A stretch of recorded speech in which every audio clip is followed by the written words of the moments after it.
me What's up?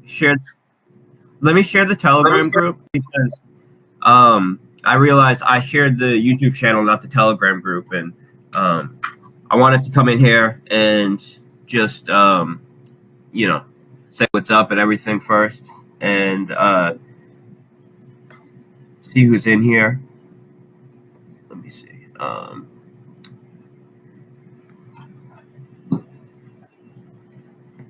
Right, so if anyone that wants to watch a replay, Drip.topian is going to be streaming this live, and I'm going to be recording this and uploading it later on today. Oh, okay. So it's important that I share the Telegram channel now then for people that want to watch it live. That and post the YouTube channel that I know the YouTube channel, but post the actual link to the streaming video so I can share it right now. Yeah, will do.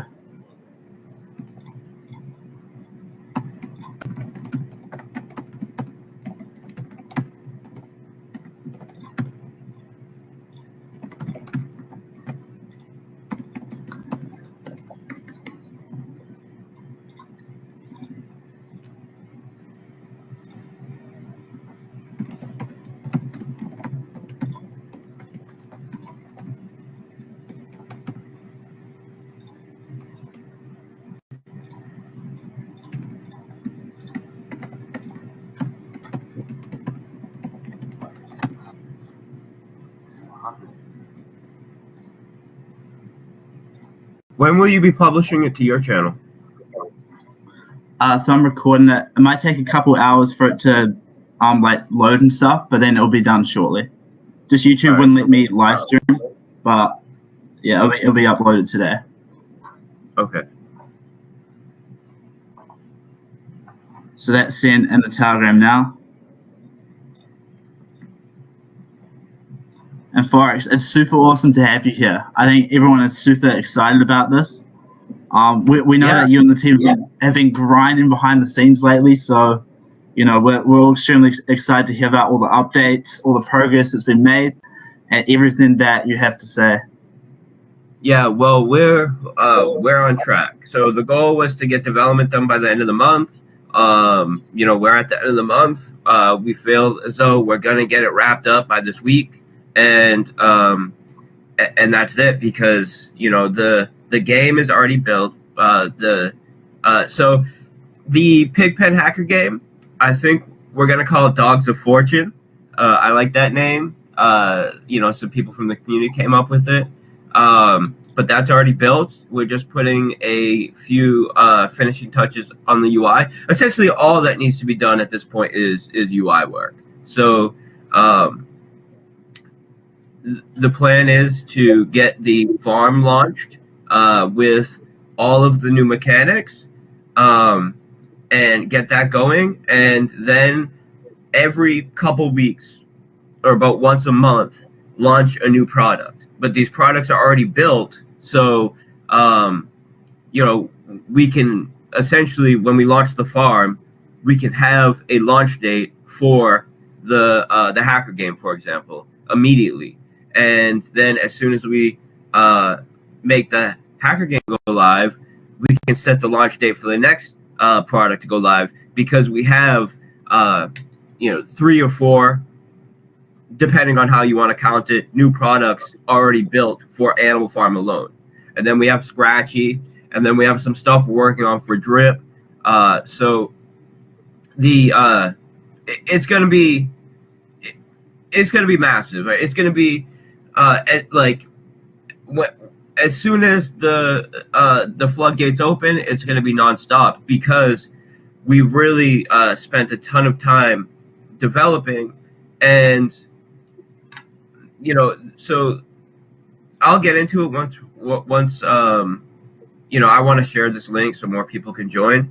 But essentially, when we started building Animal Farm, we needed to come up with some concepts to make it work.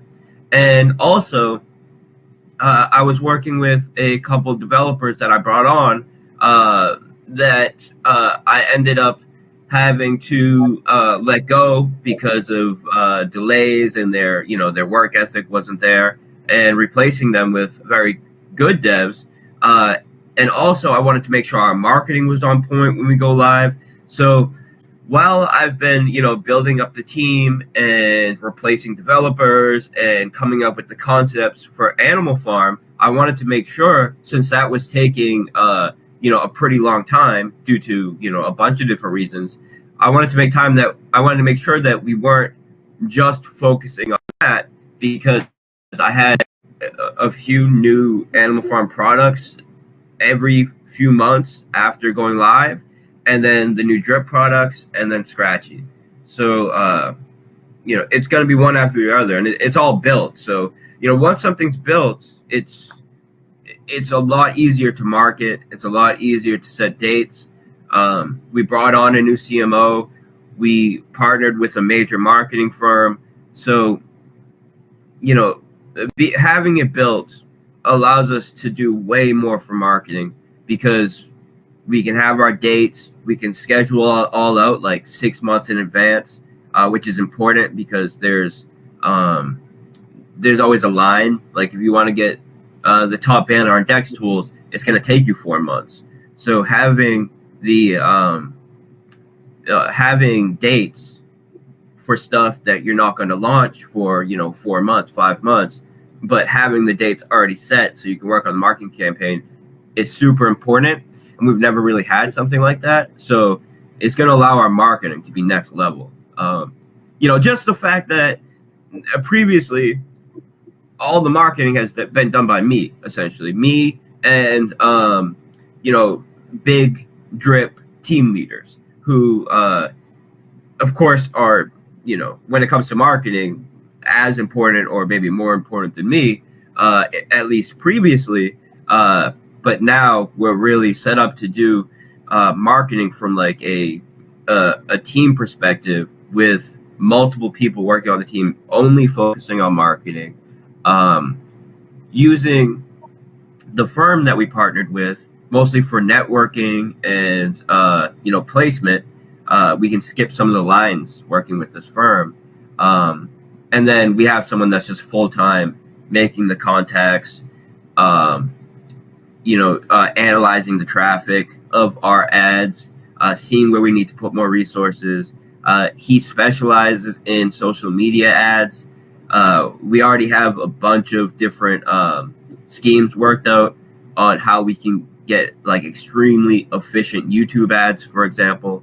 And this is stuff that we're already working on. We have two models essentially that are working on ads right now for YouTube. We're also working on an interview with a major crypto news site.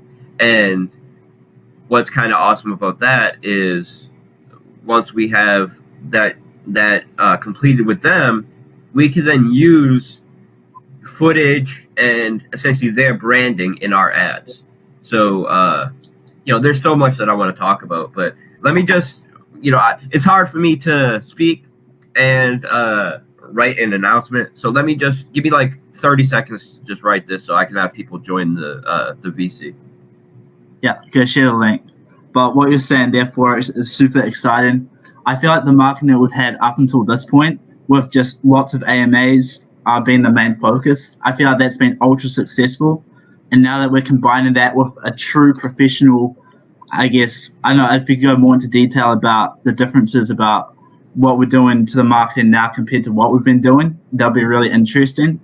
But a whole new marketing thing, I think that's going to be extremely bullish, especially for the type of products that we're bringing out, since it's such a high level quality plus high level marketing.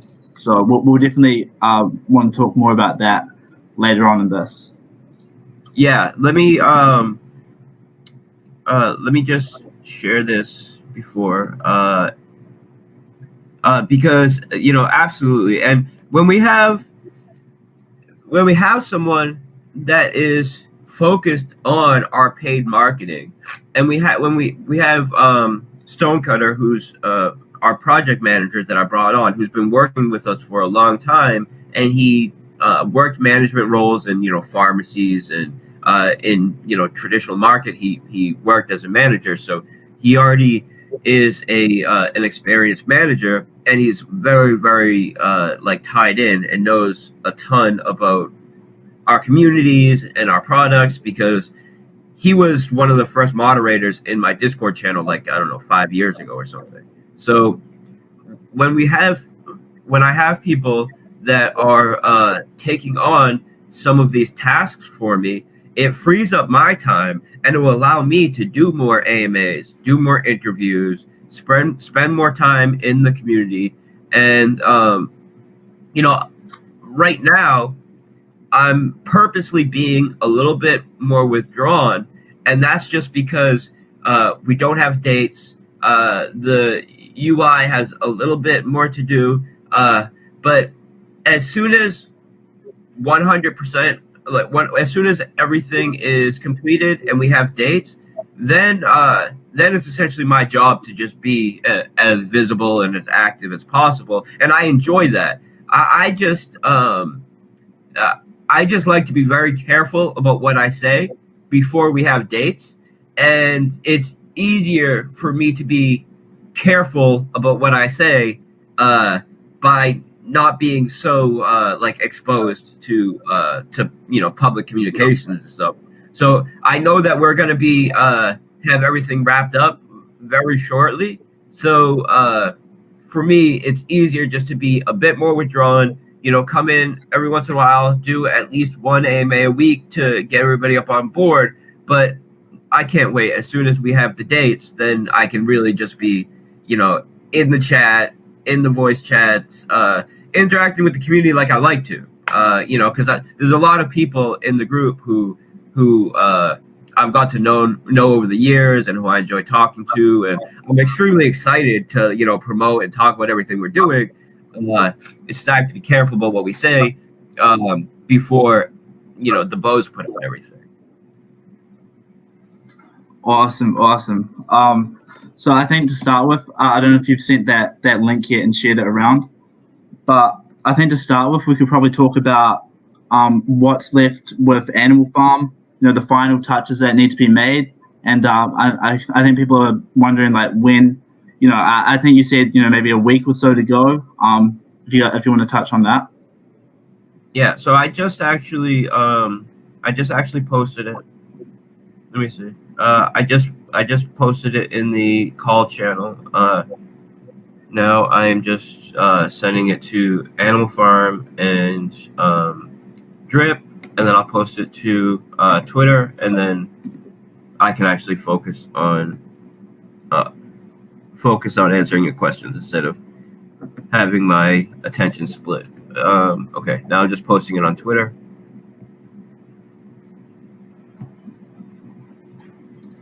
By the way, everyone, go comment under my recent post on Twitter if you want your question asked for Forex.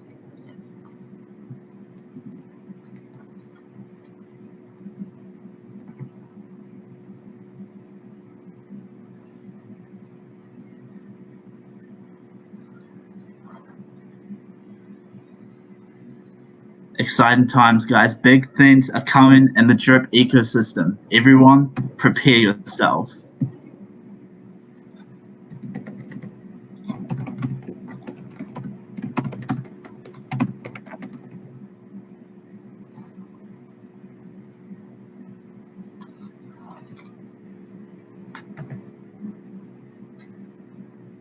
Okay, I'm good to go.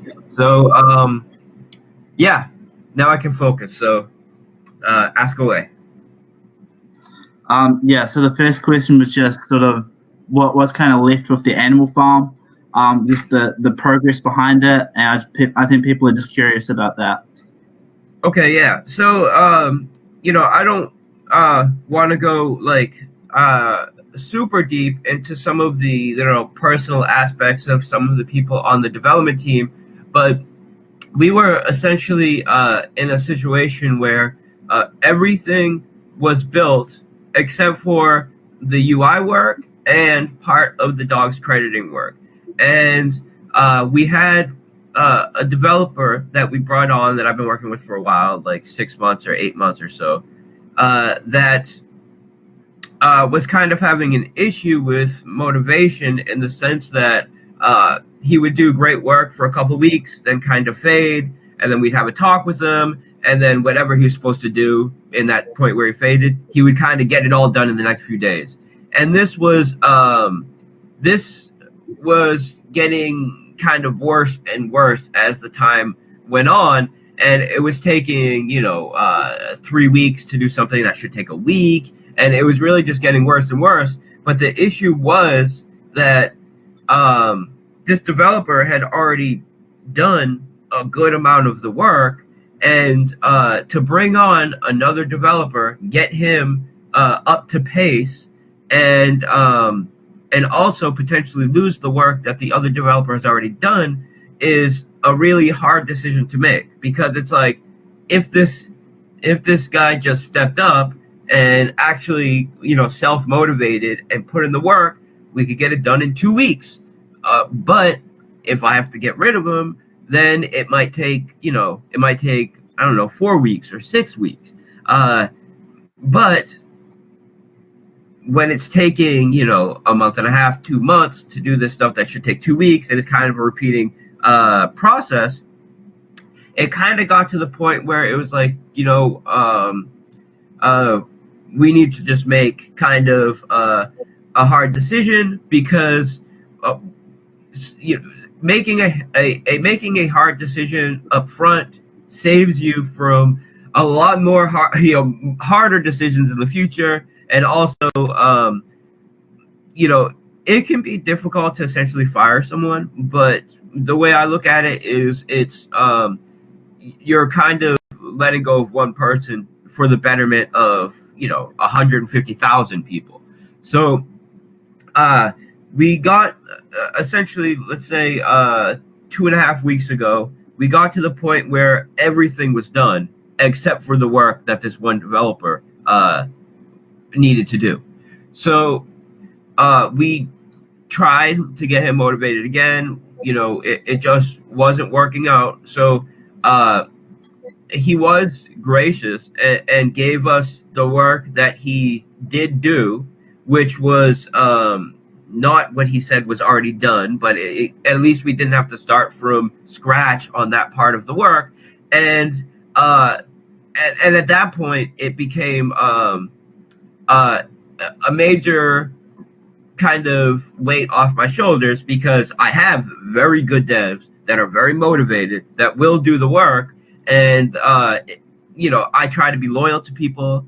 And also I want us to be as efficient as possible. But it got to the point where it's just like, all right, we gotta take what we can get from him when he's already done, and we gotta move on. We gotta bring someone else on board. And it's about 2 weeks worth of work. And we made that decision last week.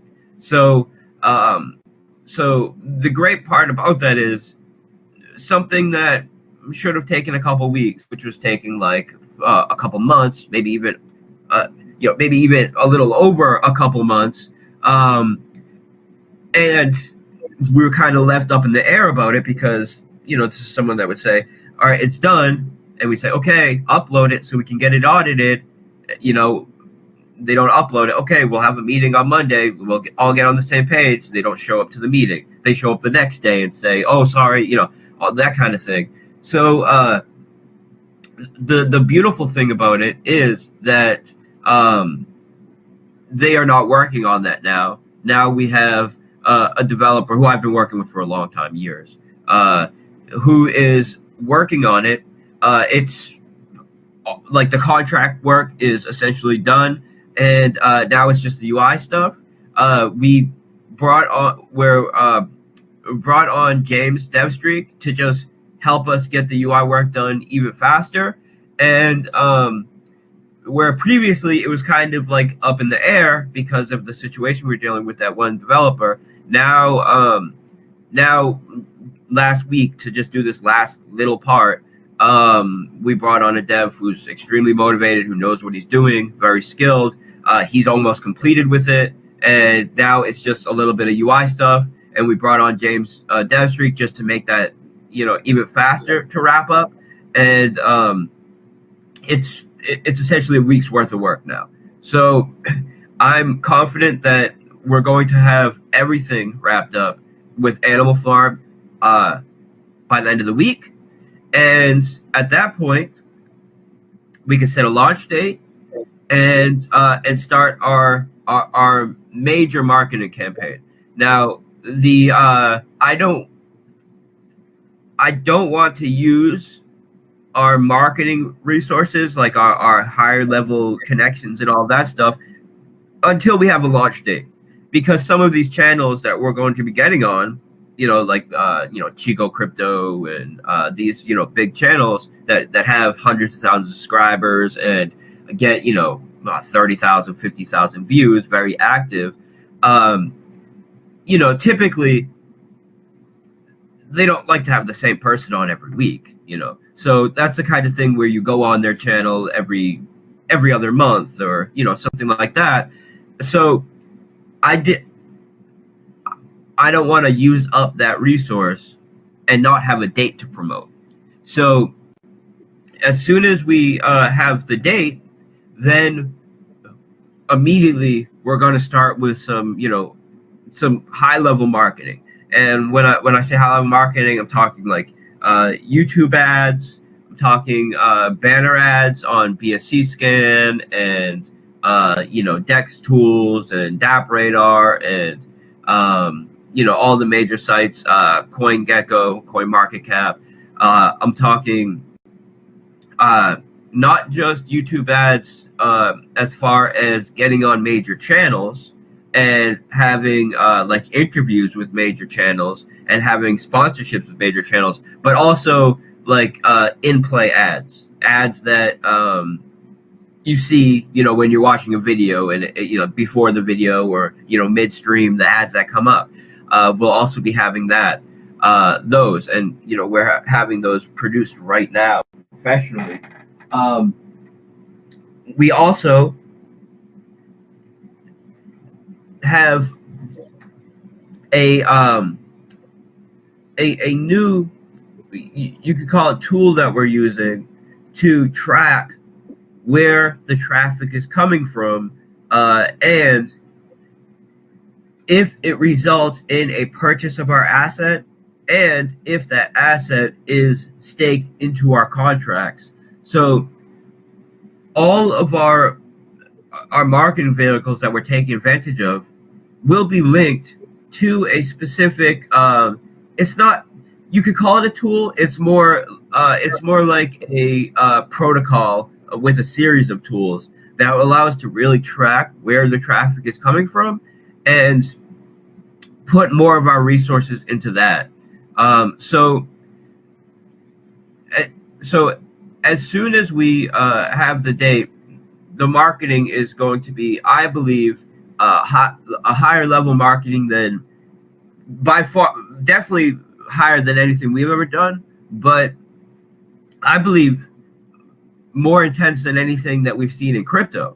And the reason for this is because the marketing firm that we partnered with is a top level marketing firm in crypto. They they provide marketing for Matic, Polygon, Sandbox, Shopify, Shopping.io, some major projects. But also the CMO that we brought on has a ton of experience in traditional markets, especially affiliate marketing type of businesses. And that's perfect for what we're doing, because most of our products have referral systems. Scratchy actually has a affiliate marketing system. So we're not only going to be hitting the typical crypto promotion that you see with the banner ads on the typical sites. We're going to be really taking it to the next level. Like, I believe how you would see a major, a major tech company or a major game. Like, when you're probably familiar with Raid Shadow Legends. No. Okay, well, it's kind of a meme. People who are listening will know what I'm talking about. There's a video game called Raid Shadow Legends, and they're everywhere, right? Especially like a year ago. you couldn't watch a YouTube video without them saying this video is brought to you by Raid Shadow Legends, or getting a in-play YouTube ad for Raid Shadow Legends, or it was just everywhere. Twitter, everywhere. And this is the kind of feet to pavement kind of marketing I want. I want us to not just be settling with typical crypto marketing. I really want to take this to the next level, and I believe that we have the team to do that.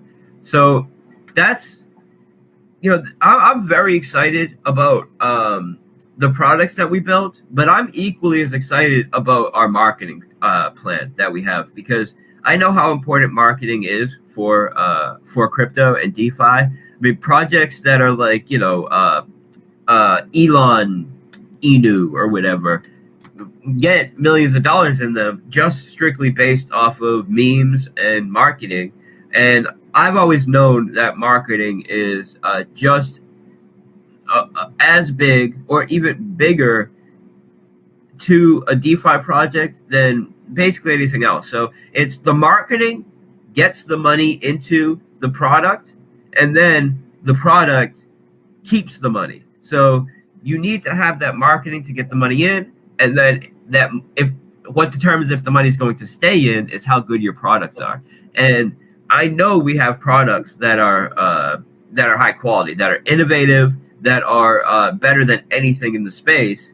And really, I think the one thing that we needed to step up our game on, and I think all of DeFi kinds needs to step up their game on, is marketing. So we still have all of the marketing tools and strategies that have got us to where we are. Referral structures, me doing our AMAs, a close connection with the biggest players in the space, like all the the major Telegram groups and the super active YouTubers. We still have all these connections, but now we have several new layers of marketing. The new firm that we're partnering with, and a CMO that's extremely experienced in traditional marketing. And the CMO has this firm that we're partnering with to his, at his command. So the reason why I hired a CMO, and also we're working with a marketing firm, is because the marketing firm is one of the largest firms for marketing in crypto. They have a network that's at least as strong as my network is, but in different, in kind of different areas of the space. So we both have huge networks, but our networks don't overlap so much, which is perfect. But I saw a bit of conflict of interest there if the marketing firm that is selling us the services is also managing our budget. So I wanted to bring someone in to help manage our budget under my supervision. But I still wanted to have all of the connections and network of the firm. And we just, we got the best of both worlds going on now. It's really, really, really going to be something that you guys will be impressed with, I feel. And it's all about to get started next month, essentially. So this in the next couple days, you're going to start to see things start to roll out. Next week, we're going to have the documentation for Animal Farm go live. So that was just finished. I don't want to publish it on the weekend. I don't really like to do anything on weekends as far as making large announcements. But early next week, we're going to have the new documentation for Animal Farm. We boiled it down to a couple pages. So right now, if you look at the white paper for Animal Farm, it's like 40 pages long or something crazy. That's because we have so much going on. I hired someone to help us with the documentation, and basically what I told him is we need to have all of the mechanics explained but it needs to be boiled down to 3 to 5 pages so people will actually read it, and that's what we got done. So we're still going to have the very large 40-page white paper that you can really get a lot of details in, but what's important and what we just produced and will be published on Monday is a really condensed version that we can share with people that people will actually read. So that's important for some of the marketing that we're putting together as well. So some of the platforms that we are scheduled to have marketing with, they wanted the white paper to the new to the new products, and we have that developed now. So that's going to go a long way. Yeah. So marketing is going to be something. It's going to be a big focus for us moving forward, and I'm excited about it. That's awesome. The way I hear that is basically we have the extremely high level revolutionary products, and now we combine that with high level revolutionary marketing campaign. And when you combine those two together, like you said before, get the money into the project with the marketing campaign, and then keeping the money in when they see how truly good the products are, that's going to create for a perfect storm as far as I can see. But anyway, for us to shift on to a different note here, Scratchies. We released the documents earlier this week. Everyone was extremely excited about it. And I think a lot of people want you to maybe talk a little bit more in depth about just the Scratch ticket protocol in general. Yeah. And let me talk about, so I want to talk a little bit about why Scratchy is so bullish for Drip and Animal Farm. And this is, as people know, right? I had someone ask, so is the tickets that are sold on platforms that are not Animal Farm and not Drip sending capital directly to Animal Farm and Drip? And this is something that I realized may not be super obvious to people when he asked this, and it's something that I want to talk about because it's important.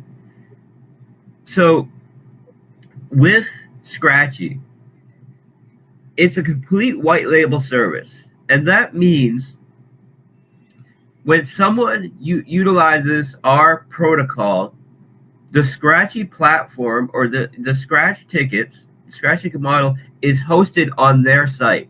And as far as anybody knows, when they go on their site, it looks like their project. So they buy the tickets on their site. The tickets have their theming. Say they're I don't know, like penguin coin or something. The tickets will have penguins and snowballs and that whole theme for them. The 15%, or let's say up to 15% because it's negotiable, but up to 15% of all the B&B used to buy tickets on their platform goes to buying their native asset. So if it was penguin coin, it goes to buying penguin coin. Now, the developers who are hosting the service, they're in full control what happens to those penguin coins that the protocol buys. And it's up to them. They could take it as a payment. So they could, it could be another income stream for the developers. Now, would that be smart for them to take it all as a payment stream? I would say no. And I don't think many developers will do that. What most likely will happen is they'll take 1 or 2% as a payment for them, which is their incentive to host the service. One of their incentives to host the service, but they can use the other, 12, 13% to create a new staking protocol that pays out their tokens over time, which is coming from the buyback mechanism of our Scratchy protocol. They could burn them. So it's, buying and burning hundreds of thousands of dollars worth of their assets every week. They can use it as some other form of reward structure. There's a ton that they can do with it. So it's very attractive for them to to host the model. And as far as the average user that's exposed to their model on their site is concerned, it's their project.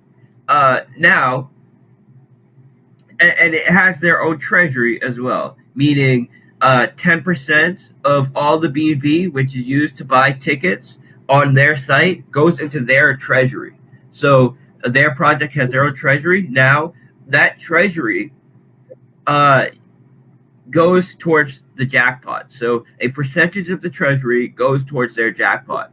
And what this means is every batch sold increases the jackpot for each batch.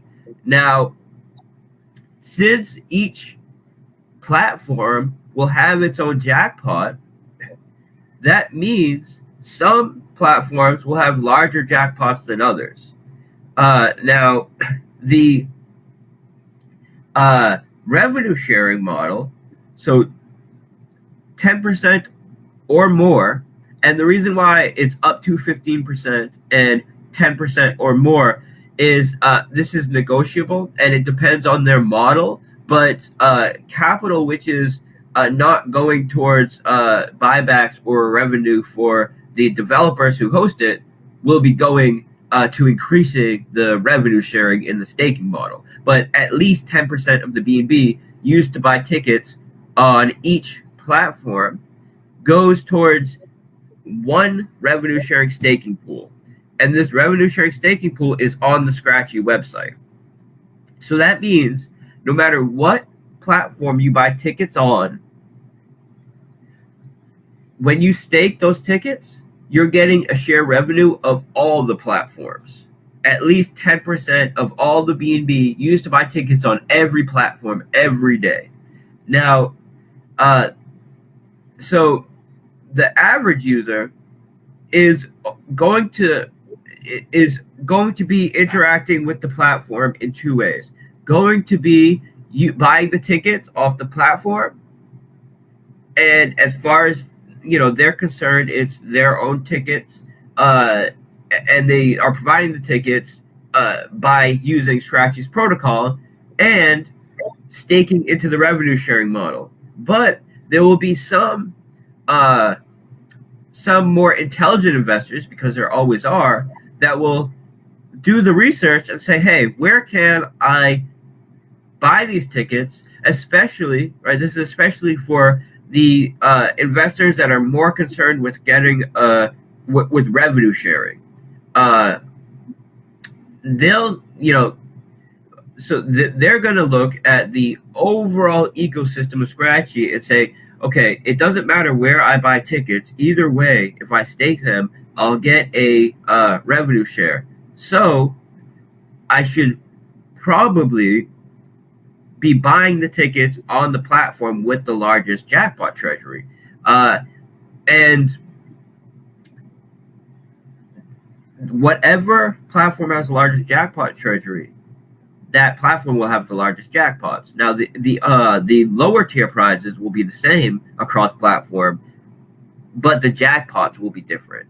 So there'll be some percentage of buyers who are going to want to get who are going to figure out I should be buying wherever the largest jackpot is. Now, Animal Farm and Drip are going to have a head start.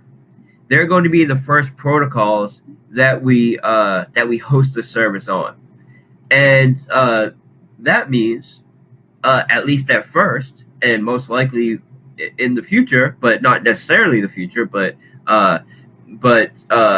at least at first, they will have the largest treasury. So as people get exposed to Scratchy from our white label service, and which is extremely scalable, almost infinitely scalable, and they go back into the revenue sharing pool of Scratchy, and they start doing research of the ecosystem, so it will act as a funnel to bring people into Drip and to bring people into Animal Farm. And when tickets are bought on the Animal Farm or Drip platform, then 15% of that BNB goes to buying Drip and pigs. So not only is it going to be a huge cash flow, a huge new cash flow and utility for Animal Farm and Drip, it's also going to act as a extremely scalable funnel to drive people into Animal Farm and Drip. So when I built Scratchy, the idea was I want to have a product that can service all of DeFi, is essentially infinitely scalable, has a very strong fundamental use case, is built using a model that we know works, that we know is successful, the scratch ticket model. And I wanted to drive traffic to our own native assets and our primary platforms. And there's nothing like Scratchy to do that. There's nothing in DeFi like Scratchy to do that. So it's going to be massive for Drip and Animal Farm. You know, not just at first, but as the project scales, there's going to be some percentage of all the buyers that get exposure to Scratchy on other platforms that migrate over to Drip and Animal Farm, because most likely that's where the largest jackpots will be, because we're getting a head start there. Now, if there's another platform that ends up selling more tickets, they will have the larger treasury, which is great, because that means they took our model and they're taking it to the next level, which means a greater revenue share for all of the people that are buying Scratchy on any platform, including Drip and Animal Farm. So Drip and Animal Farm have a nice head start, which will act as a funnel to drive people in there, but also it's extremely attractive to any platform, because it's a model that will drive a ton of cash into their assets. And then it's not just a model that can work with DeFi platforms. So if there's a platform that doesn't have a native asset, say an online casino, or say you're an influencer. Now, I've been doing a lot of networking, behind the scenes with some people that are very much tied into the gambling YouTube influencer space. Essentially, people that stream on Twitch and stream on YouTube, then playing different, casino games and stuff like this.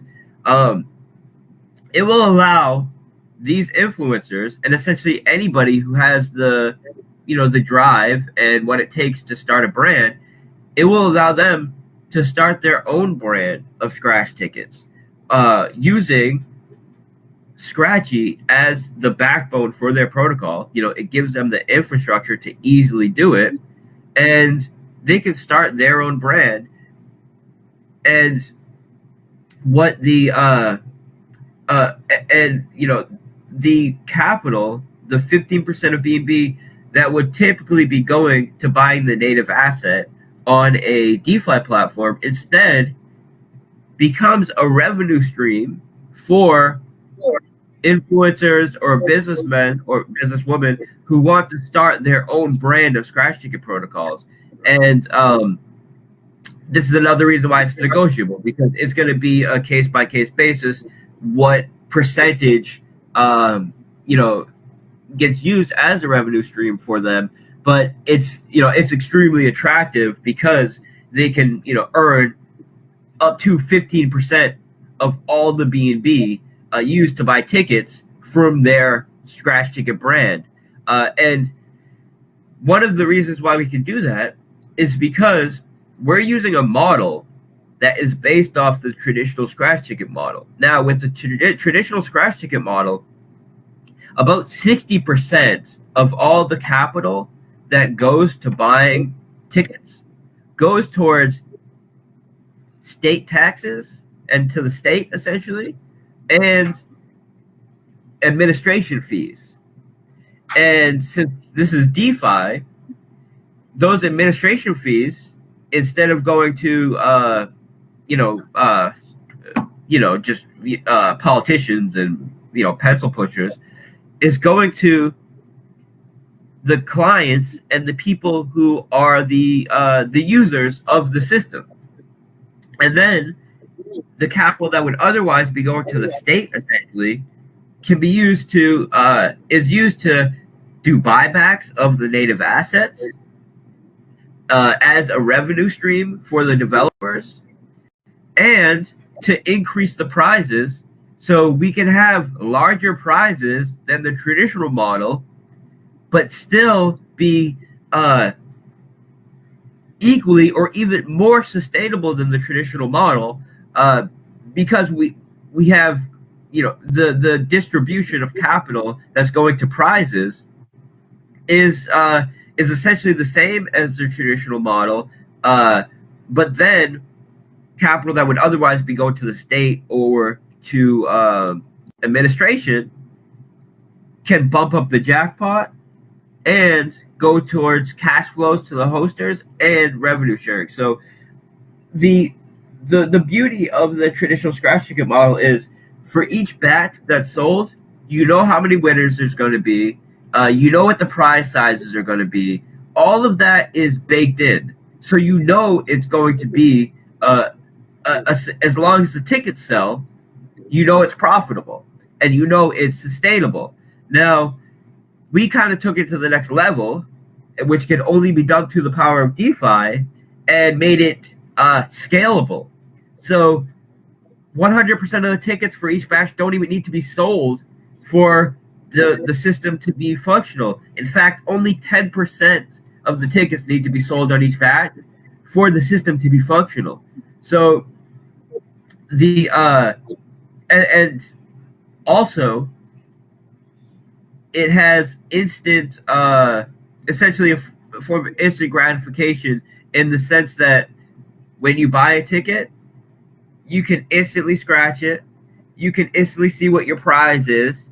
You can decide you want to claim that prize, buy a couple new tickets. You can decide, hey, the prize is I only won my money back. I don't even care about getting my money back. I want to stake this ticket to increase my share of the revenue.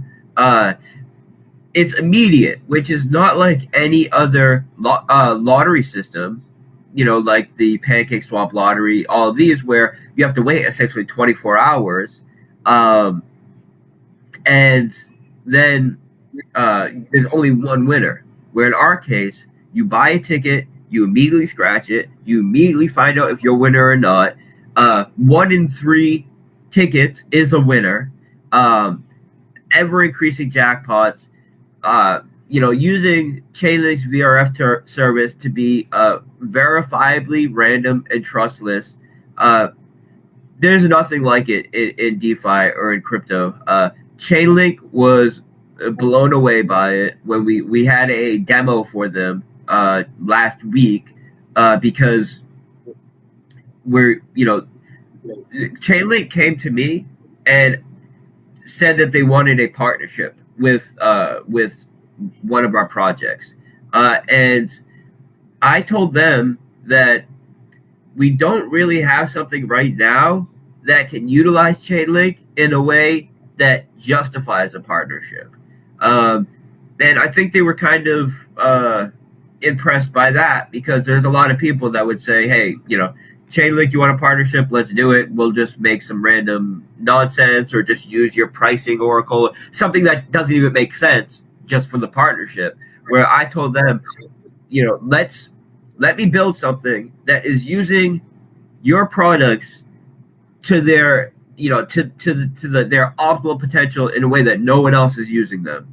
And this way, when we announce a partnership, this is something that you can be proud of. This is something that you can show off and say, look how they're using the Chainlink VRF service. This is,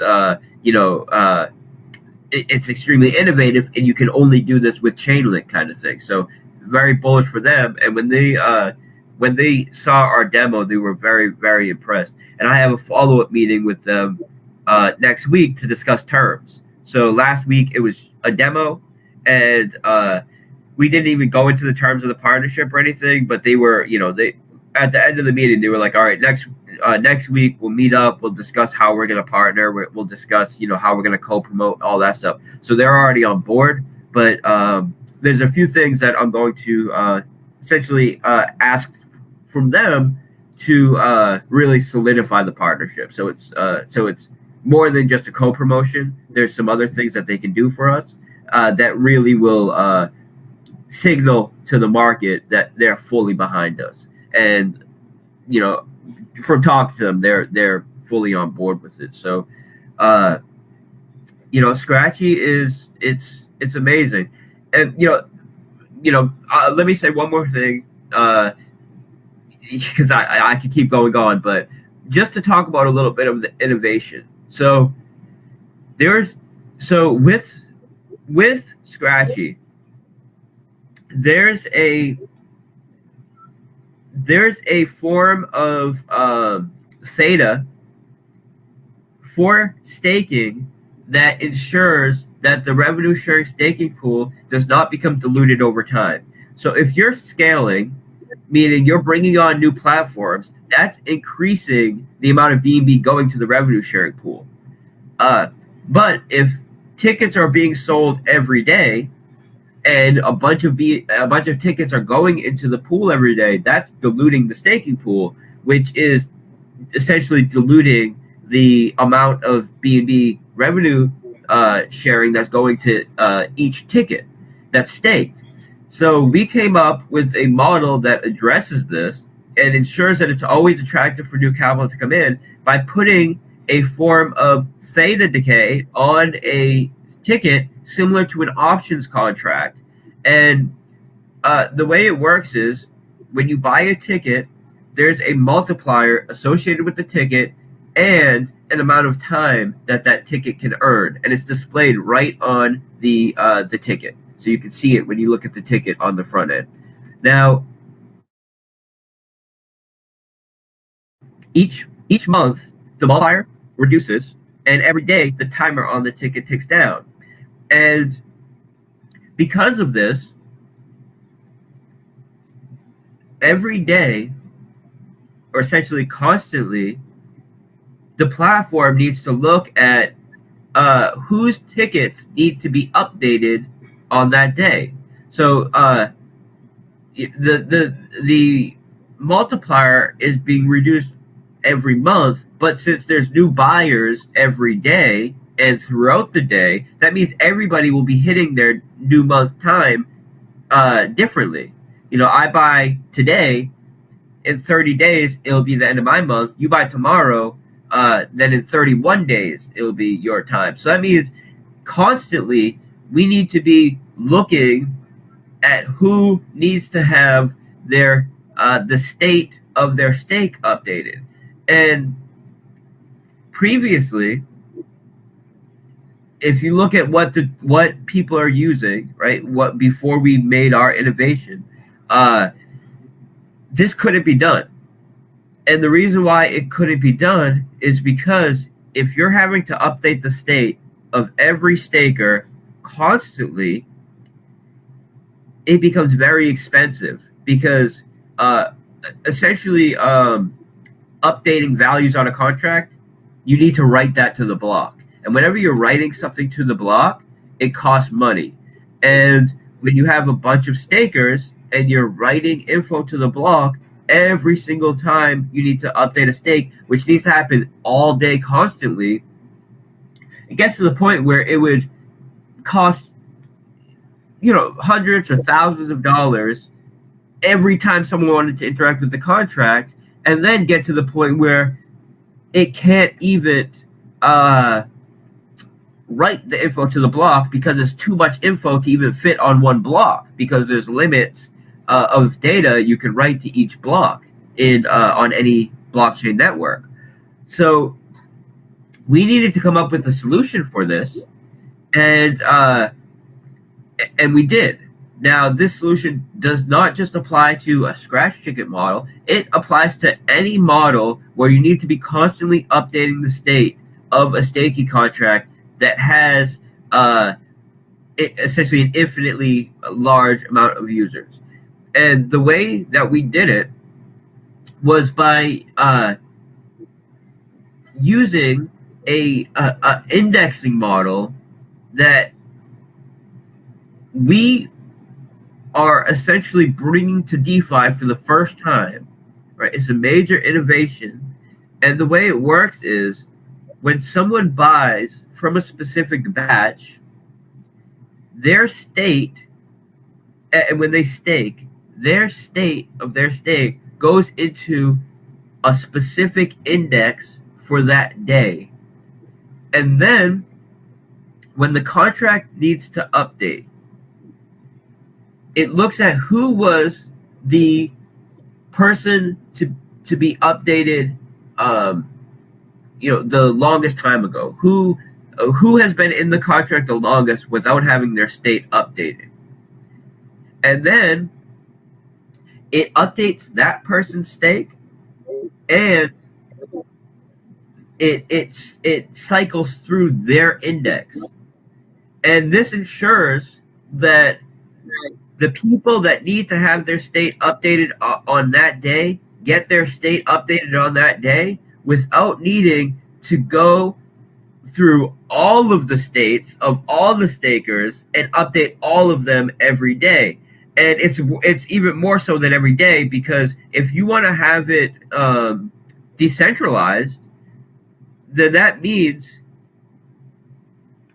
you need to have the users calling the function to update the state. And you can do that by having it so when they do any other function, like a deposit or a claim or withdrawal, it updates the state.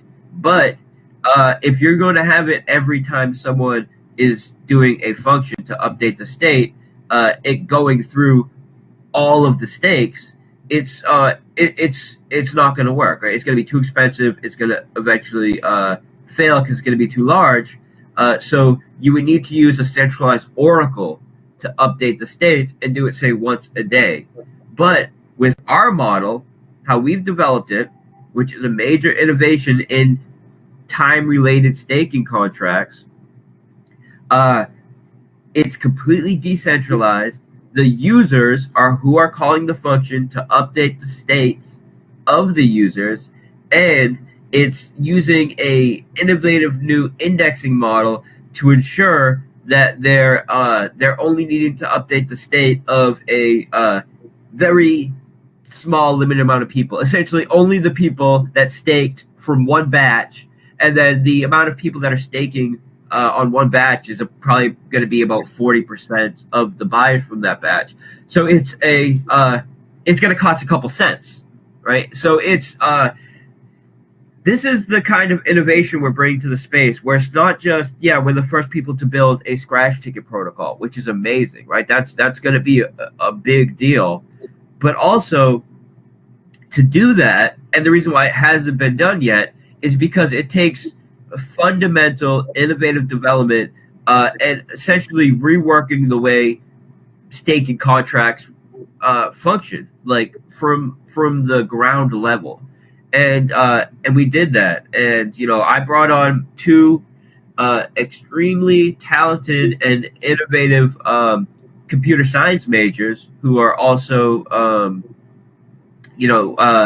developers in the space. They've done some development with DeFi gaming and like loot boxes where you win a random NFT. So I knew they would be someone that could potentially bring something to the table. And I had a mutual friend with them, so I spoke with him about bringing them onto the team to do this project, along with me and another developer who I've been working with for a long time, who essentially is auditing and reviewing their code as it's done. And we just worked. We worked for I would say 5 to 6 months. We worked on this before 5 to 6 months, but solving the hard problems for about 5 or 6 months, really focused on that. And we came up with extremely innovative solutions. And this is why I said that Chainlink was blown away, because it wasn't just we built an awesome Scratch ticket protocol which is innovative and new to the space. It's we reworked the way that time staking protocols in DeFi function to allow them to be extremely efficient and to constantly update the states without using a centralized oracle, which is something that's never been done before. And we brought that to the table here. So this is why something like this has never been done. This is why no one's going to do it, until we bring it to the table. And then sure, some people will copy paste our code or whatever, which is no big deal, because we have the, just like people that tried to copy paste the drip code. They had their little month shine or something like that. But I would say this is even more complex than that. And also there's very little incentive to try to copy our code, because it's a white label protocol. You can just use our protocol, and you're going to pay essentially a 15% platform oracle cost, but that's that's very, very fair, right? That's something that absolutely people that'll be attractive to a dev team, because you're going to pay more than that just to develop and audit and build everything. So the way that our model set up, it's no one's gonna beat us to it. No one's going to and I don't believe people are even going to want to copy and paste this after, because the money it would take to properly do it is going to be more than the client platform oracle cost that you would pay us to just use our white label service. So Scratchy, I think, is the next level, right? That's something that I'm so excited about. Anything that I want to do from now on, it needs to be scalable. I want it to service the whole crypto market, but it needs to act as a funnel for our native protocols, and it needs to act as a cash flow for our native protocols. And Scratchy is, I would say, the first major protocol that we built that does that, but it's not going to be the last, right? This is going to be our focus. It's going to be Animal Farm launch, and then a subsequent launches every couple weeks of new products, Drip, and the new products we built for Drip, new UI for Drip, then Scratchy, and then continuing to support all of our products. But I'm going to get right to the drawing board to work on our next big thing, which needs to be something that services all of DeFi, but meets the requirements that I just mentioned. And of course, what I'm looking at is gaming, lending, privacy, and insurance. And we're gonna continue to deliver. And we're in a better place than ever, because we have more skilled developers than ever. We have a marketing team, which is something we've never had. We have a project manager. We just had this major correction in the market, which is beautiful, because it allows us to launch these new products essentially at the ground floor and benefit from the next major bull run. We're in a better place than ever.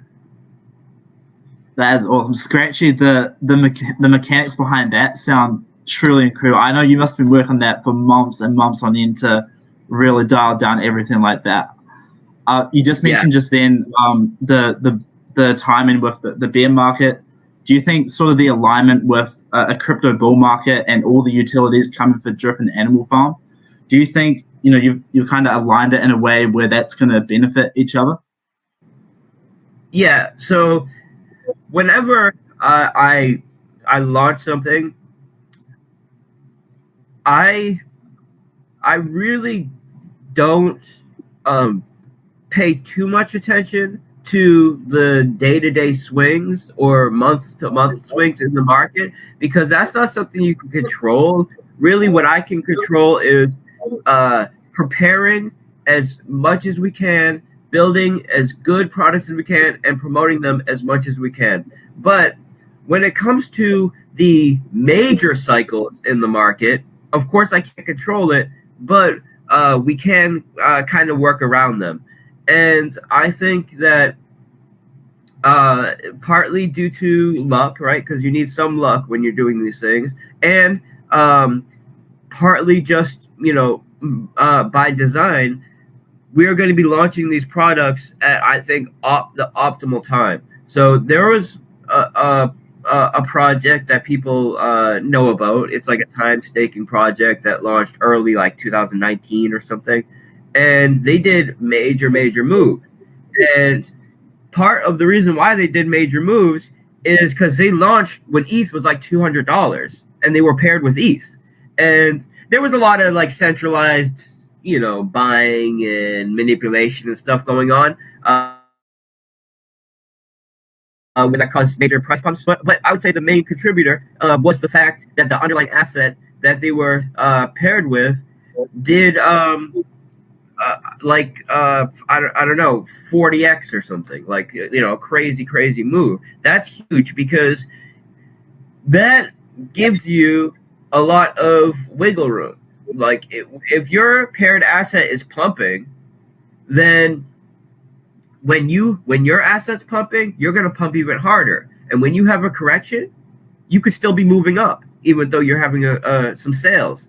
So it's there's nothing like launching in a bull run. It's there's no way to recreate something like that, and I think that we'll largely have that on our side. But the even if the market was to remain stable, I'm cool with that too. And really, from my perspective, of course, the market could go lower, but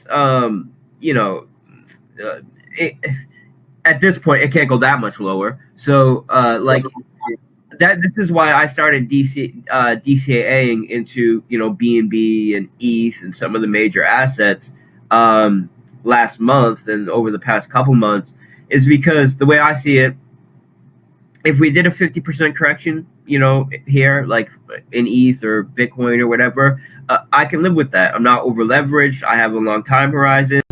Fine, it's no big deal. And the reason why it's no big deal is because the upside is massive. It's huge. I think the next bull run could be, especially for DeFi, and not could be. It's going to be. I'm confident it's going to be the largest bull run we've had yet, because the last bull run really allowed for the foundation to be built in DeFi. It allowed a lot of very good platforms to be established. It built the infrastructure. It allowed the chain links and the dexes to get set up and build the infrastructure, and also bring on a ton of new investors, people that are just going to DeFi for the first time. This bull run, we have the benefit of having that infrastructure now. So, Bitcoin may only do 5x or 10x or whatever, because it's already pretty large. Now, relative to how big it can get, it's not large. It makes up a tiny portion of global markets, but it's still a pretty big market cap. But this bull run is going to be the bull run of DeFi, and I believe that we're going to blow away anything that we've done previously as far as the gains that we're going to see, and you will see the meme tokens and all of that. But I think largely a lot of those lessons were learned, especially the people that were part of the last market. Just having a reflective reward token is not going to do it in this run. You got to do some innovation, because we've been there and done that. So I'm feeling positive about this next run. And when I say reflective reward token isn't going to cut it, we were the ones that really brought that to the table. So Reap was the first deflationary reflective reward token, and we launched it about 2 years ago, and it was huge, right? It did like 400x or something, 500x, but we didn't just let it sit there. We developed a DAO around it, and this is why REAP is still way up near all-time highs and continues to maintain value. People don't want to sell REAP because REAP gives them access to deals and info and a kind of community that we have in the DAO. And we're going to be opening that up as well. We're going to open up 1,000 new seats for the DAO. It's going to be like a tier 2, but you'll still get all of the access to the deals that will be in the DAO. It will be it will cost less, so it will cost about 1/10 of the price as the current price to get into the DAO, which is around like $30,000 right now. So so if we were to open it up today, it would cost about $3,000 to access tier 2, and essentially the way it will work is you'll be a member of the DAO. You'll get access to all of the deals. You'll be in the chat, so you can share with all of the the trade info and everything that we share in there. And you'll also get access to all of the deals, right? The native deals and the third party pre-sale deals that we host in there. And essentially you'll pay 1/10 of the price to get in, and the deal allocation that you get will be about 1/10 of the size of tier 1, and that creates kind of a stepping stool for you to get into tier 1. You can buy your tier 2 entry, use it to get a couple solid deals, build up your stack, and then sell that NFT that represents your ticket to tier 2 for a profit, and then use the money that you made in the deals from being in the DAO and the profit of the NFT that you sold to get into tier 1. So I wanted to ensure that it allows more of the average user to get exposure to our deals, and also acts as a stepping stone to get you into the tier 1. Before, and this is going to be something that we do before Scratchy goes live. So there's a couple different projects that we're going to raise capital for. There's one that we essentially came to an agreement about that I'll be announcing relatively shortly. That's a third party project that we'll be hosting the pre-sale for in the DAO. And also Scratchy will be Scratchy will have its own pre-sale that is going to be hosted in the DAO. Before Scratchy goes live, we're going to have we're going to open up the 1,000 seats for the DAO. So people more so more of the drip community can get involved, right? It's not the barrier to entry will not be as high. We wanted to do that before Scratchy. Now, whether we do the raise for this third-party project before or after Scratchy launches, I'm not sure. They want to raise shortly. They basically want to start raising now. Scratchy is a couple months away from us hosting the pre-sale, and that's because we want to handle Animal Farm and then the new drip products before. So potentially we will have another third party raise in the DAO before the Scratchy pre-sale. I'll be determining this in the next week or so. But just to give kind of a sneak peek about what the two raises that we're reviewing are. One of them is a protocol that essentially allows people to issue their own stable coins, and it's it's interesting. It's essentially it allows people to create their own over collateralized stablecoins. So I don't want to get too much into it, but it's actually a pretty interesting project, and the people that developed it also developed a pretty major exchange that's been active and functional and doing really well since like 2015. So they're major players in the space, and it's a decent idea. It's an idea that I can get behind.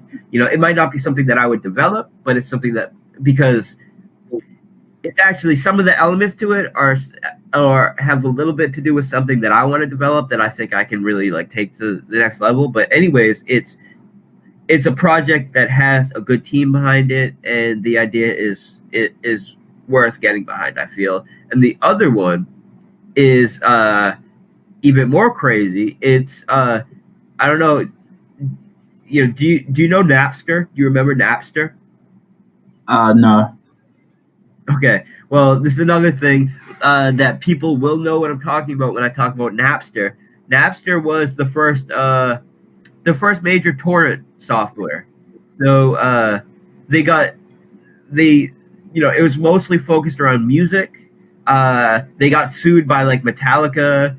Um, Anyways, this is kind of like early internet lore, but the developer of Napster, and of course, torrents are a form of decentralized technology that really became popular before cryptocurrency. So this is someone that was developing decentralized networks before DeFi existed, and what he has developed is a stable coin that functions on the Lightning Network that allows people to swap trustlessly in and out of Bitcoin into a stable coin on the Lightning Network, you know, trustlessly, uh, in a decentralized fashion. And the reason why this is so huge is because right now, if you have Bitcoin and you want to take profit, you either need to use a centralized exchange to swap for a stable coin, which is a taxable event, which means you have to hand your keys over to a centralized exchange, and it's depending on where you live, you could end up paying 40% of the profit you made in taxes, or you know, and if it's a stable coin, you have to get to a completely other network. You have to either go into, you know, the ERC20 network or the BEP20 network, and either keep that capital on a centralized exchange where they have your keys, or remove it to a completely other network, or you have to cash out into fiat, which almost always means full KYC, stocking yourself, taxes, um, and now fees to get out, and now your money's not in crypto anymore, and it can be difficult to get in and out of crypto, especially if you're trying to do it in a way that's you're not paying high fees and you're not doxing yourself. What this allows for is for you to do an essentially an on-chain swap from Bitcoin to a stable coin. And the way that the US tax structure works is, if you do a swap on chain, meaning you never leave the network, the US tax code treats that as if you never left the asset. So it's not a taxable event. So this will allow people to remove exposure to Bitcoin and take profit on Bitcoin without leaving the network, without it being a taxable event, and without needing to give your keys over to some centralized exchange or dox yourself. It's huge. It's huge. And from what I've been, from the research I've done, if anybody's gonna be able to pull something like this off, it's the developer of Napster, who's been developing decentralized networks since before DeFi existed. So they're looking to raise capital as well. I believe they raised a couple million through some venture capitalist firms already. And yeah, essentially, I had a mutual, someone that I know that is a operator at one of the VCs. One of the same people who I got the Acquirify deal from, a different VC group, but one of the same mutuals come to me, and they're looking to raise capital, and they're looking to raise capital from someone that is that understands and is tied into DeFi. So I mean, that's huge, right? That is huge. That's going to be one of the biggest things to hit Bitcoin in a long time, and maybe probably the biggest thing to hit Bitcoin since the Lightning Network itself, and it actually gives people a reason to use the Lightning Network.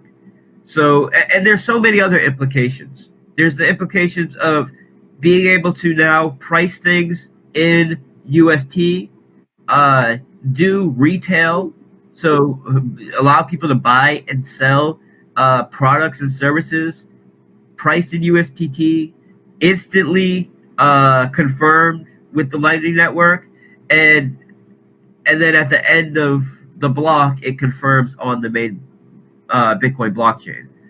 It's really what Bitcoin needs to kind of go to the next level, I feel, for mainstream adoption. And yeah, this is potentially something we could raise capital for in the DAO. They're interested in us doing it.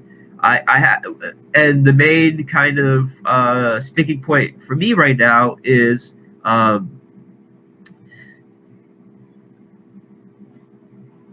really it's doing the due diligence on their stablecoin protocol, ensuring that they are in a position to be collateralized and keep a peg and all of these things, and then just kind of figuring out the details of how we're going to do a raised distribution on the Lightning Network, which is kind of new to me.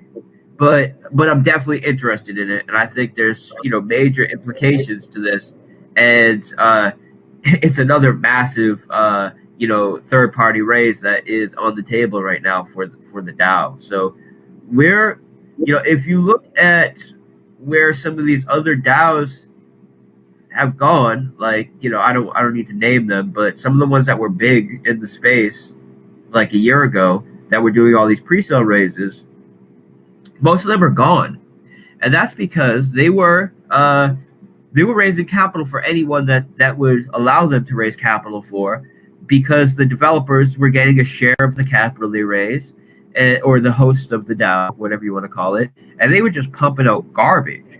Where I have been super strict about who we raise capital for.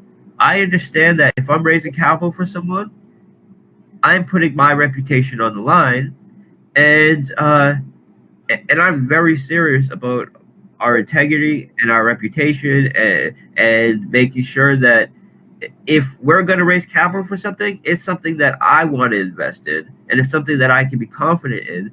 And this is why we've only had one third party raise since the DAO started. We've done some in-house raises, which have all been extremely successful, but we've only had one third party raise. But with the network that I've developed in the past, well, I guess you could say over my career, but for this specific, for specifically about raising for very high quality projects, I've made some very good connections with some VCs recently, like in the past year, and we have a lot of deals on the table that we're looking at, and we're only going to take like the cream of the crop. And this is why our DAO is still functional. This is why our DAO token is doing better than ever, maintaining value, and all the other ones are falling off. It's a matter of integrity and just continuing to deliver. right? So Awesome. That's a major incentive to get into the DAO there, Forex. Yeah, it is. I actually had I had a question I want to ask myself, and then we'll get to some community questions. But I had a question, a couple questions actually about the Pigpen game. The first one I think I know the answer to, but that is how fun is the game going to be to play? And the second one is sort of a situational one. So if you had, let's say, a lot of capital and not a lot of time, versus you had not a lot of capital but you had a lot of time, how would sort of the gameplay experience differ in terms of what you do for those two particular scenarios? Yeah. Okay, so we have a passive and an active strategy to the game. And so the way the game works is when you buy into the game, you deposit pigs into the game. Those pigs get staked on your behalf into the pig pen, and you now launch your own botnet. Now, a botnet is, and this is, of course, I'm talking about theming. You're not actually launching a botnet virus, right? But this is the theme of the game. Now, you're launching a botnet. Now, this botnet starts infecting servers and generating capital for you. So, but we could talk about. I have a security background.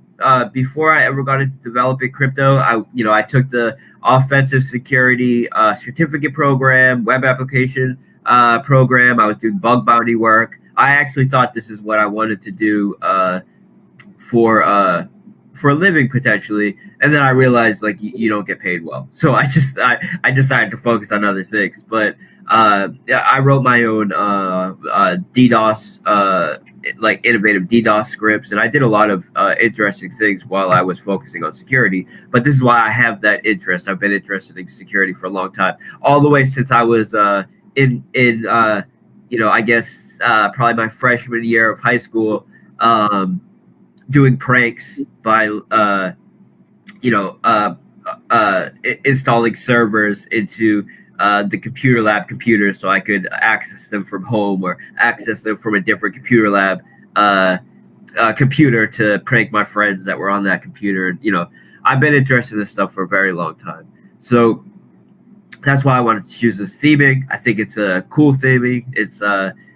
It's fun, right? So anyways, when you buy into the game, you deposit pigs. Those pigs get deposited into the pig pen on your behalf.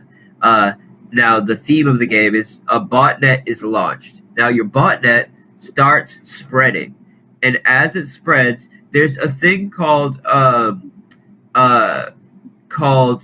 essentially botnet mining. And what this does is when the botnet server it infects a computer or infects a network, it starts using that network's resources to mine for the host, to mine for the person who has launched the botnet, essentially.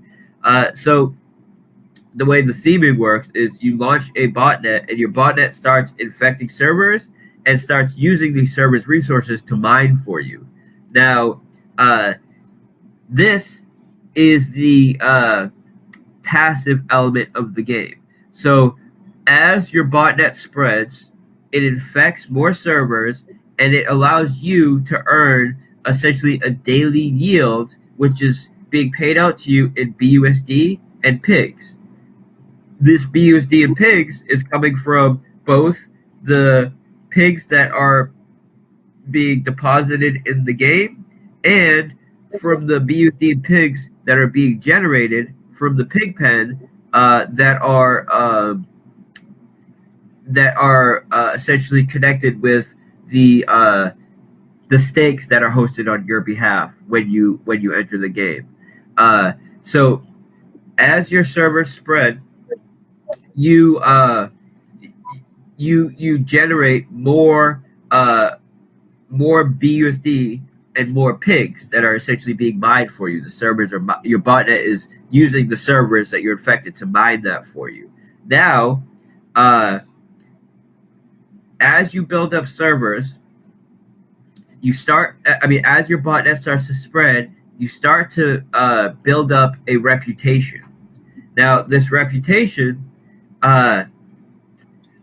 starts to make different hacker groups available to you. So as your reputation builds, different hacker groups become available to you, and it starts off where a hacker group called Script Kiddies is made available to you. Now, a Script Kiddie is someone that is a kind of hacker, but they use other people's scripts. They're not writing their own code, so it's called a Script Kiddie. But we're sticking with the Animal Farm theming. So instead of Script Kiddie, Kiddie, it's Script Kiddie, Kitty. Now, nice. Yeah, so what you could do now as your reputation builds is start recruiting members from these hacker groups to help you spread your botnet. Now, when you recruit members, each hacker group has their own tools that they specialize in to help spread your botnet. And once you've recruited at least one member from a hacker group, those tools become available to you as well for the active elements of the game. And the active elements of the game are building up defenses to protect your servers. For example, putting firewalls on your servers and various defensive protections to help protect the servers that you've infected, to offensive security tools such as remote access tools, such as DDoS tools, such as ransomware tools. And these tools, once you have access to them by recruiting at least one member from the group that specializes in that tool, you can now use that tool to attack other players in the game and build up your defense to prevent other players in the game from attacking you. And the active part of the game is turn-based. So you have a set number of turns every day that you can use to attack other players in the game. Now, the way that the attack and or let's just call it the active part of the game works is essentially you have various scores. You have an offensive score, you have a defensive score, and you have a essentially a looting type of score. And you use your turns to target other players in the game that have a lower defensive score than your offensive score. And then when you attack them, your looting score essentially determines the amount of servers that you can steal from them. Now, for example, there's a hacker group called Lizard Squad. Lizard Squad specializes in DDoS tools. So when you recruit a member from Lizard Squad, they're going to do two functions for you. One function is they start using their DDoS tools to attack servers, and then use social engineering to provide them security tools for their own attacks, which are infected with your botnet. So this is how they spread your botnet for you. And the more members you recruit from Lizard Squad, the faster they'll be able to spread your botnet through using their form of DDoS security deception. But also, once you have recruited at least one member from Lizard Squad, now you can also use that DDoS tool as an offensive attack to attack other players in the game. And that could be me attacking you. That literally any other player that's in the game, you could attack them and as long as your offensive score is higher than their defensive score, you could steal servers from them. So people who have people who don't have a lot of time but have a lot of resources can spend their time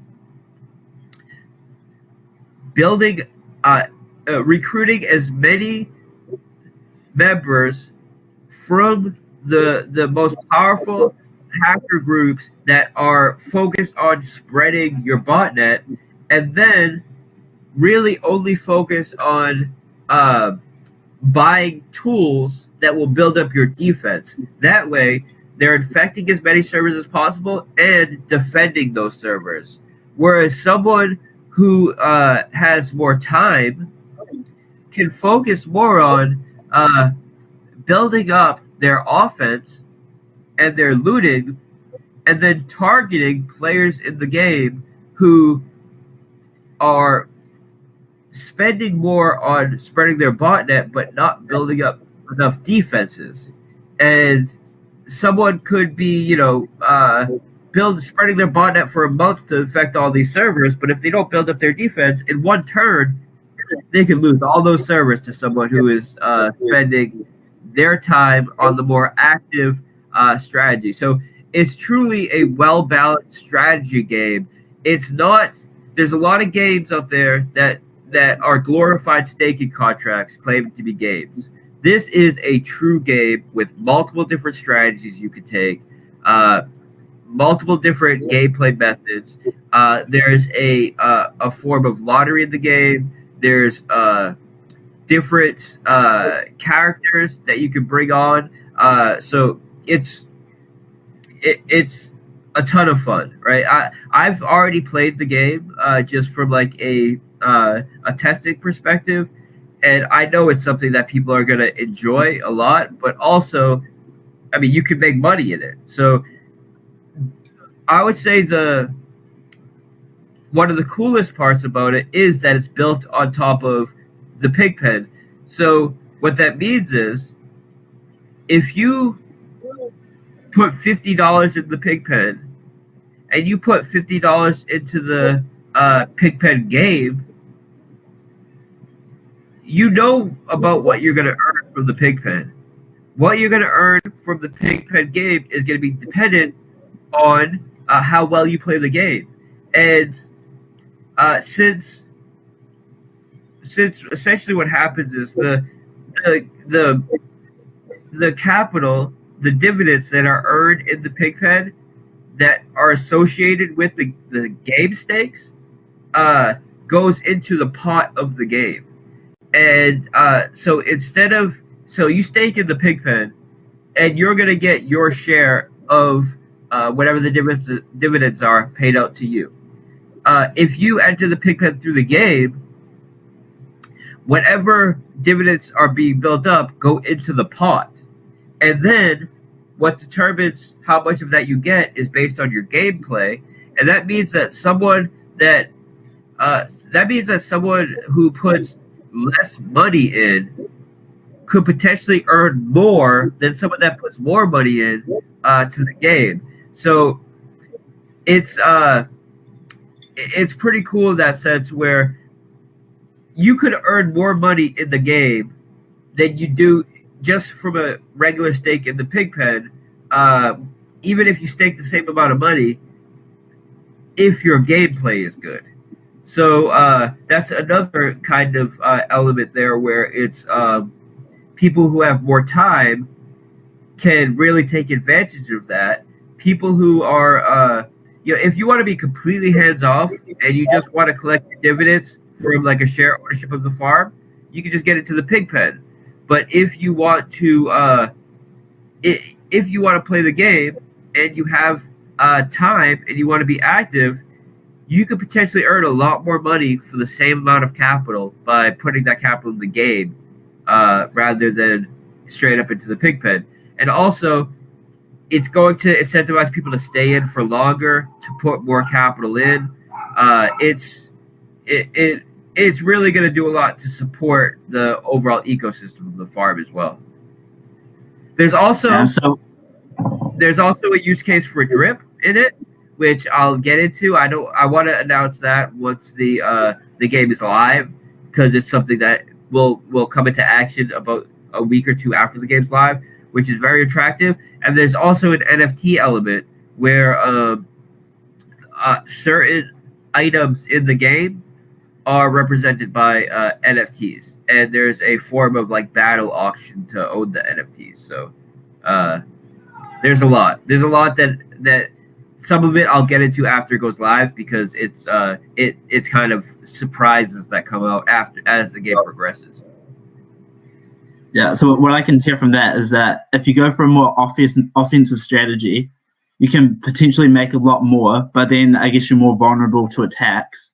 But if you're more defensive, then you might be able to earn more passively, and you're less likely to get attacked and lose a whole bunch of your earnings. Is that kind of the right premise? Yeah, and you could choose to focus on defense and offense and focus very little on spreading your botnet. And in that sense, you could be, like Breaking Bad. You're the one who knocks, right? You're the one that's just attacking people. You're taking their money and you're defending it against people who would try to attack you back. And that would be like the most active strategy, is just purely focusing on building up your offense and your defense, attacking at strategic times, and really just coming up with innovative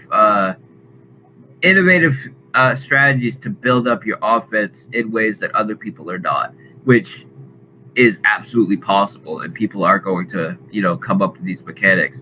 Also, we spent a ton of time developing it in a way where there's very little progression for bots. So it's complex, and there's enough depth that there's really very little advantage to bots. Bots can do, like, if someone wanted to develop a bot to play the game, they would just be doing surface level stuff, which is fine. It actually supports the project, but really, I mean, it's the game it's a strategy based game, and the strategy that you have to employ is going to depend on how everybody else is playing the game. So building bots it can just really take advantage of like the real surface level part of the game. It's not going to be something where bots are dominating, because the evolving strategy of the system just doesn't allow for that. Awesome. So we have a few questions on Twitter now. So we'll just get to a few of those to finish off, I think.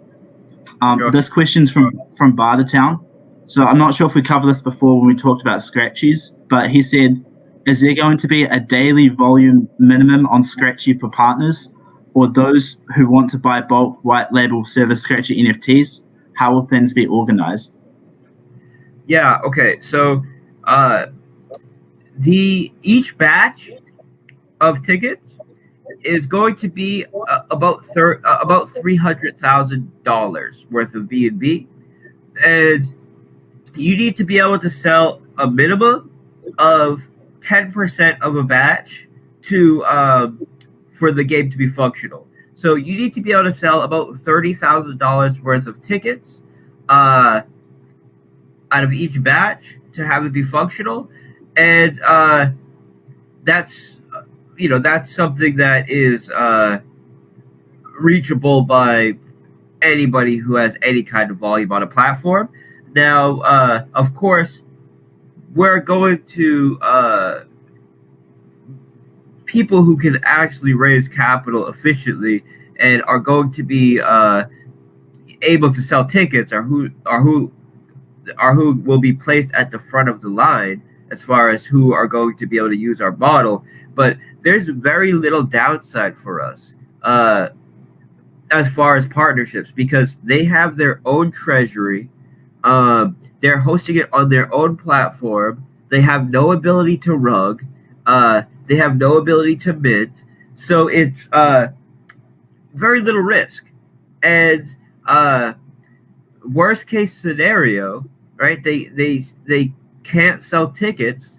Then what happens is the treasury, because the only real account that they have, which is separate from our the rest of our accounts, is their treasury.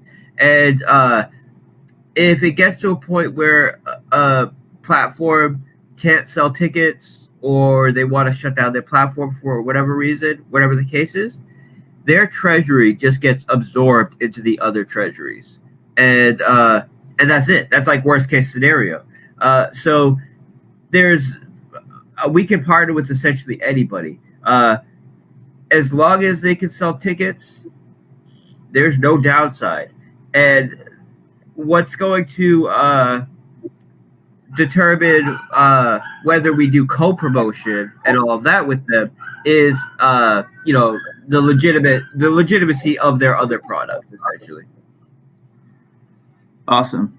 Another Yeah. question that we have here is someone to know the potential. I don't know if you're willing to say this, but the order of when all the utilities would be rolled out. For example, Animal Farm, and then what would be after that, etc. If that's something you're willing to share. Yeah, sure. So, Animal Farm, Pigpen Game, Dogs Roulette, a Drip UI, uh, a new drip product for the reservoir and for the faucet will be launching at the same time. Scratchy pre-sale, uh, Scratchy launch, and potentially in between that, we could have one or two third-party raises in the DAO. The Scratchy pre-sale will take place in the DAO, and most likely we'll have overlap in the sense that the Animal Farm will go live first, the Pigpen game will go live next, and most likely the Dogs Roulette game and the Drip new products will be overlapping, because I want to get the Drip stuff out ASAP, but I don't want to push everything at the same time. So that's the basic order of how everything's going to be pushed. Scratchy will be in a couple months. Animal Farm. So Animal Farm, we're going to be wrapping up the final bits of the UI that we need to get done this week. We're then going to start a marketing campaign while we're doing audits. And audits won't take long, but we want to get third-party audits. So we're going to have about a month and a half long marketing campaign for Animal Farm. So what that means is, in the next week and a half, something like that, we're gonna set a launch date for Animal Farm, which will be about 1 month from then, and then we're gonna have a very, very strong and concentrated marketing campaign to market the launch of Animal Farm, to build up excitement and to build up, allow people to get their capital ready and all of that, and then Animal Farm goes live. A couple weeks after that, Hacker Game goes live. After Hacker Game goes live, we'll most likely have a launch date for the Drip UI and the Drip products. Dogs Roulette game will come out shortly after that, a couple weeks after that, and by that time we should have a Scratchy launch date as well. Scratchy's built. Scratchy is 100% built. I just everything needs to have its own time, because our marketing is structured, and everything needs to have its own promotion. So that's the basic outline of how things are going to go. And the one thing we're waiting for to have dates on everything essentially is Animal Farm, because all of the products are built except for some of the UI work with Animal Farm, and that's like I spoke about this earlier on why uh, we had some delays in Animal Farm, and why and how we address those. By essentially cutting out the dead weight and the people that just weren't delivering, and replacing them with people that I've worked with for a long time that are self motivated and know exactly what they need to do, and it's just we're cranking it out right now. So uh, I would in the first half of or let's just say in the next week or two, there will be a date for Animal Farm 100%. The and that means everything is built, everything is complete. Uh, the documentation, all the new documentation for Animal Farm will be live on or published on Monday. Um, but yeah, I would most likely by the end of this week we will have a launch date for Animal Farm. So so we're just days away. It's very exciting, very exciting. Awesome. Uh, For us, I yeah, think everything that is coming, I think most people are so excited for all the innovation that's about to go down. The next few months, I think you're definitely going to agree that are going to be a crazy time for the drip and animal farm ecosystem. To finish yeah, off, I'm just going to give you any final words that you want to say about things that's coming, what to expect, just anything you want to say. The floor is yours. yeah. I would say that people who are here right now are the people who are going to benefit the most from what's coming up in the next few months.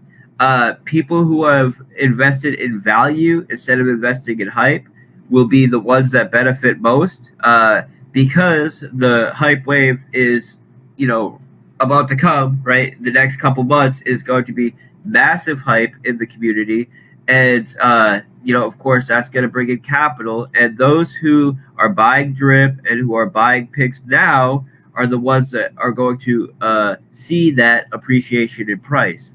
Uh, I would also say that uh, keep you know keep your keep your focus on a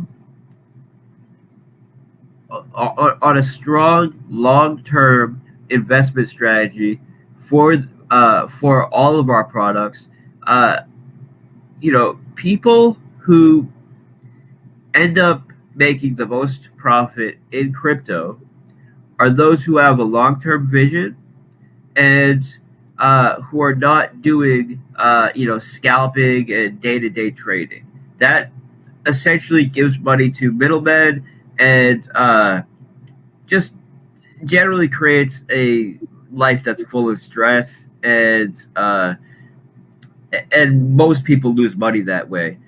We've developed our systems in a way where you don't need to trade to make money. You can earn a dividend in BNB and BUSD and Animal Farm. Drip allows you to earn a high daily ROI, as everybody knows. Scratchy allows you to earn a share revenue of the platform paid out in BNB. All of our models are designed to pay you without the need to trade. So keep that in mind. Have a long term vision. Invest in value. Now's the time to invest in value. Um, and take advantage of our referral structures. And, Scratchy has a referral or an affiliate marketing system, which will allow you to earn a percentage of all the BNB used to buy tickets on a platform that you assist in getting us hosted on. So now's a good time to be reaching out to other DeFi platforms letting them know that there's a major opportunity coming in the next couple months, and if you have someone that is interested in this, reach out to Stonecutter. He's an admin. If you go to the Drip group or the Animal Farm group, he's an admin. He has like an apple for an avatar. He handles a lot of the comms for the group because I just get so many DMs every day. It's impossible to go through. He's the one to reach out to. He'll get you set up. And, for those who have been patient, you're about to reap your rewards. I'm confident in that. And I want to say thank you for everybody that's been supportive. People know that, I don't need to get into it. I talked about it a little bit in text, but there were a couple projects that wanted to have a partnership. We did research into them and realized that they had rugged combined between these two projects, and they partnered up with each other. A combined 8 projects that they've rugged in the past. So we denied them a partnership. When we denied them a partnership, they decided that instead of trying to get attention from our investor base to a partnership, they would try to get it through creating drama and making up lies and creating FUD and a FUD group. So people would join the group, and then they could use that to promote their own garbage projects that have failed. But of course, all of the claims that they made fell flat. Their group is basically dead now. And some advice that I would give to people is when you see something like that, try to think of the motivations of that person that is saying these things. Why would they say these things? And it will become very clear that they have their own ulterior motives that are not in your best interest. And I know this without even having someone specific in mind, because I know the integrity that my team has. I know the work I put in. I know that we do everything in our best interest to do things the right way. And, on the whole, we've done everything the right way when it comes to integrity. I mean, everything. You always hit little bumps in the road when you've been developing for a decade, as I have. But as far as integrity goes, we have never stumbled, and we never will stumble. And so I could just say that, whenever anything like that happens, they have their own ulterior motives, and they're really some of the worst people in DeFi. They're really the problem with DeFi, in my opinion. So think for yourself, do your own research, and just I'll just say thank you for coming here. Thank you for hosting this. I'm very excited about the future, and let's do it again. We'll do it again in a month or so. Awesome. We appreciate it, Forex. Appreciate all the hard work you put in, and we are all, just like you, extremely excited for everything that is to come. So thank you, Forex. We appreciate it. All right, guys. I'll talk to you later. Thank you. Bye.